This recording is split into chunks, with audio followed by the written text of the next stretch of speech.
കഴിഞ്ഞ 10 കൊല്ലത്തെ കേരളത്തെ കുറിച്ച് ആലോചിക്കുമ്പോൾ കേരളം ക്രമേണ മുന്നോട്ട് തന്നെ നീങ്ങിയൊരു കാലമാണ്.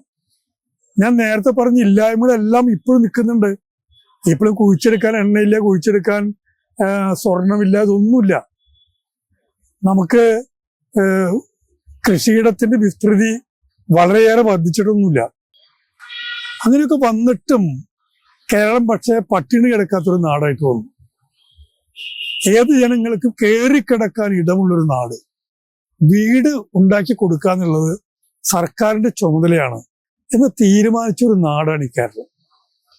അത് നിസ്സാരമായ സംഗതിയല്ല. കുട്ടികളെ പഠിപ്പിക്കുക എന്നുള്ളത് നമ്മുടെ തൊട്ടപ്പുറത്തുള്ള ഏത് സംസ്ഥാനത്ത് നോക്കിയാലും നമ്മൾ കാണും.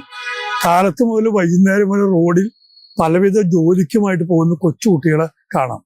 കേരളത്തിൽ കാണാൻ പറ്റില്ല. കേരളത്തിൽ കുട്ടികളെ കാണുന്നത് സ്കൂളുകളിൽ വണ്ടി കയറി സ്കൂളുകളിലേക്ക് പോകുന്ന കുട്ടികളെയാണ്. കുട്ടികളൊക്കെ പഠിക്കുന്നു. അത് വിദ്യാഭ്യാസത്തിന്റെ നിലവാര ക്രമേണ കൂടിക്കൂടി വരുന്നു. ഇങ്ങനെ ഒരുപാട് നേട്ടങ്ങൾ ഉണ്ടാക്കിയ ഒരു കേരളമാണ് ഇപ്പൊ നമ്മുടെ മുമ്പിലുള്ളത്.